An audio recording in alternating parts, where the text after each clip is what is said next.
Welcome to daily fact. आज हम बात करेंगे संत गुरु रविदास जी के बारे में। उनकी लाइफ से जुड़े कुछ इंपॉर्टेंट पॉइंट्स, उनकी जो शिक्षाएं हैं उन सभी को आज डिस्कस करेंगे। अगर आप हमारे साथ नए जुड़े हो तो आप हमारे इनिशिएटिव को सब्सक्राइब कर सकते हैं और साथ में शेयर कर सकते हैं। प्लस चेक कर सकते हैं हमारे initiatives regarding the current affair as well as static G K, जो कि हमने शुरू किए हैं। और वीडियोज़ जो है वो आपको डेली फैक्ट पर मिल जाएगी। हर एक सब्जेक्ट के रिगार्डिंग, लाइक करंट अफेयर की अगर हम बात करें तो सेपरेट से प्लेलिस्ट बना रखी है। अगर हम जनरल स्टडीज़ की बात करें तो उसके लिए जो है वो सेपरेट प्लेलिस्ट बना रखी है, आप चेक कर सकते हैं और जुड़ सकते हैं हमारे साथ।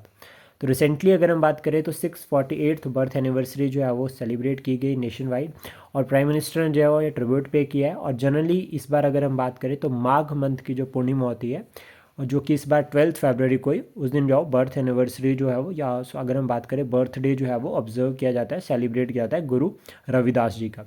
अबाउट अगर गुरु रविदास अगर हम बात करें तो इनका बर्थ जो है वो 1377 में हुआ था उत्तर प्रदेश में। ठीक है, प्रेजेंट टाइम अगर हम बात करें उत्तर प्रदेश।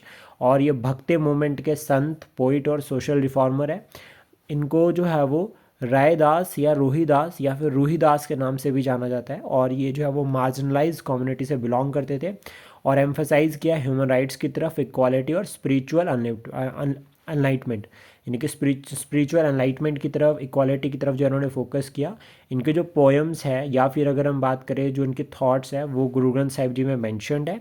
और सबसे इंपॉर्टेंट बात, and he was revered by the Mirabai as a spiritual guide. Important ये हो गया। सेकंड, उसके बाद की जो बर्थ एनिवर्सरी है ये जो है वो पंजाब, हिमाचल प्रदेश और हरियाणा में मनाई जाती है।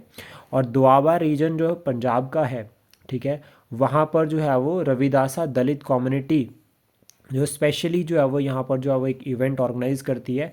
प्लस साथ में यहाँ पर टीचिंग्स जो है वो रविदास जी की, उसको प्रमोट किया जाता है। भक्ति मूवमेंट की अगर हम बात करें तो ये भक्ति मूवमेंट के पॉइंट ऑफ व्यू से अगर हम बात करें तो ये निर्गुण भक्ति से बिलोंग करते थे। और भक्ति मूवमेंट के बारे में अगर हम बात करें तो हमें याद रखना है कि ये मूवमेंट जो है वो 7th सेंचुरी से लेकर 17th सेंचुरी तक चली।